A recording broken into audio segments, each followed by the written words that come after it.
Okay. Hi, soul family. So it's a little dark outside, but God is calling me to share a message with you guys and to also remember why I am doing this.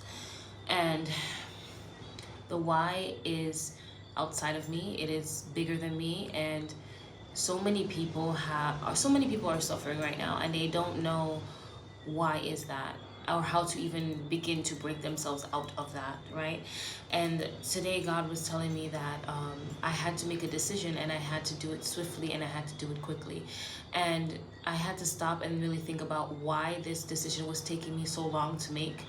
And it was truly because I didn't want to hurt someone that I loved while making this decision, even though I knew that this was the path that my soul had to go on to be able to awaken many other souls, right?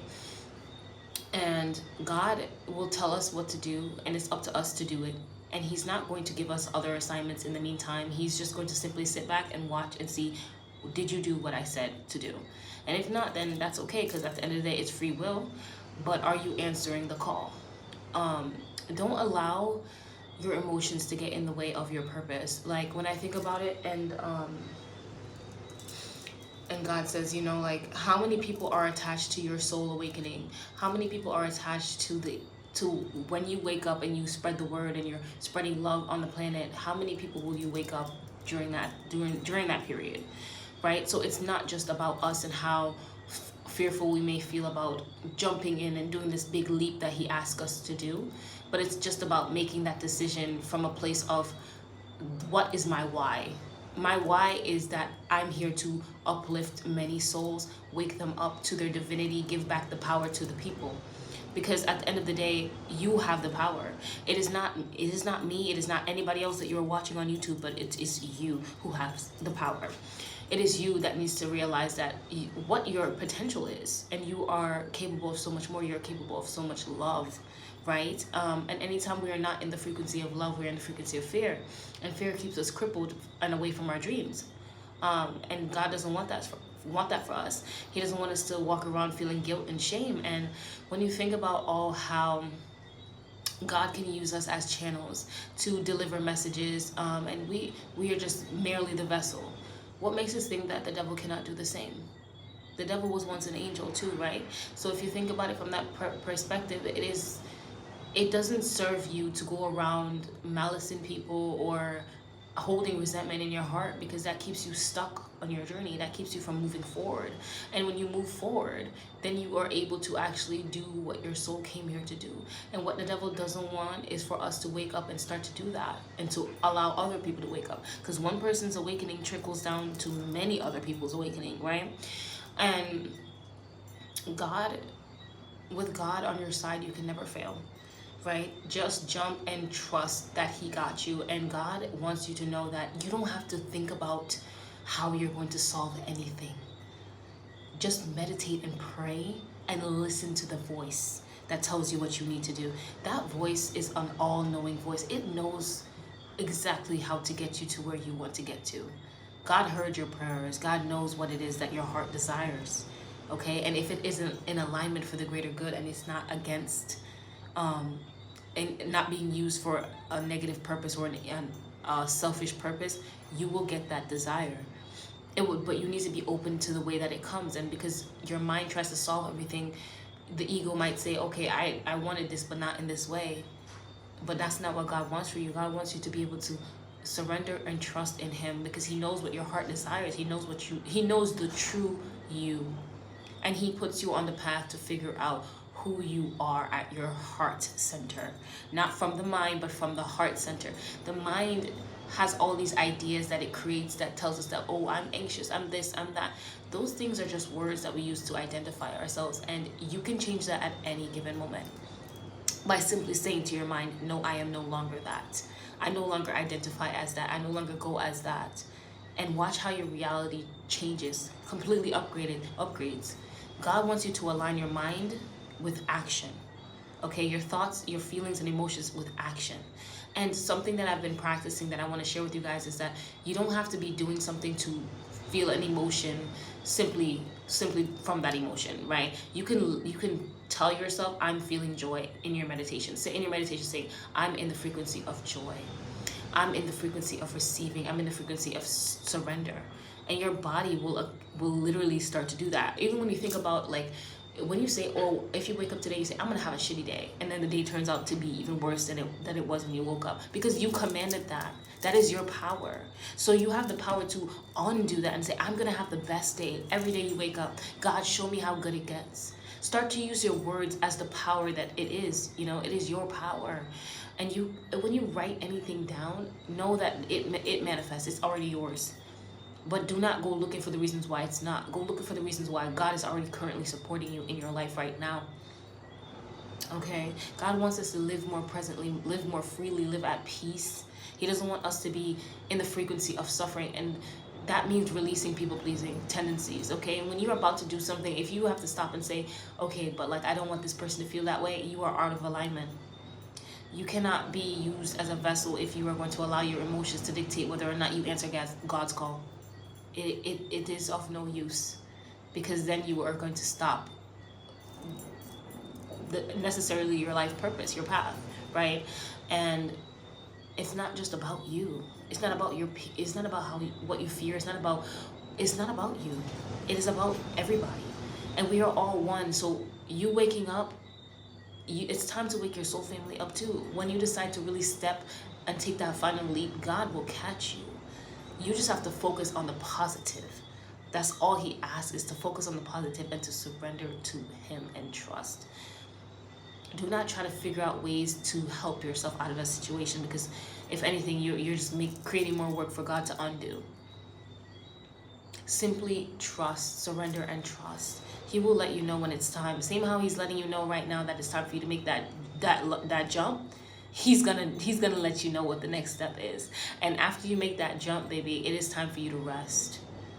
Okay, it is time for you to rest. You have to think about it in terms of when you're doing all this spiritual work. Spiritual warfare is a lot. It takes out of your energy, which means you have to fill yourself back up. And if you're a wounded healer, you are of no use to God, because you are essentially breaking your vessel, the vessel that he needs in order to deliver the messages. So that is why it's important for us to be healthy in the mind, in the heart, in the soul, in the entire body. And reclaim your power over your mind, okay? Not every thought that pops into your head is yours, okay? Sometimes you just need to be an observer of your thoughts. Because if you think God can pop into your head and deliver messages, what makes you think the devil can't do so too? The devil comes in the form of anxiety, depression, all of these different things that do not feel good. If it does not feel good, it's not in alignment with God. And that is how you know to trust your intuition over fear. Because your mind will try to think of all the reasons why you need to save yourself from something that didn't even happen. But the mind is also where you can manifest the biggest dreams, the biggest blessings, the biggest way to save humanity. So God wants you to focus on keeping that mind healthy and denying any thoughts that are not in alignment with God. Okay, so God told me to bring out this book, The Gift of Presence, a mindful guide for women. Some of you guys should consider getting this book. I got it in Five Below. Yes, I got it in Five Below, but I'm pretty sure you can probably find it online. It's by Caroline Welch. And I just wanted to open a page today and see what God has for us. So this is page 70. So I'm getting some of you guys might be a Life Path 7. So you're really close to God in that sense. God will share information with you so that you can share information with others, so that they have that knowledge to get up and know what to do. Because not all the time people know what to do. And that is what you are here for. You're being called for that. Okay, spiritual work. Let's see.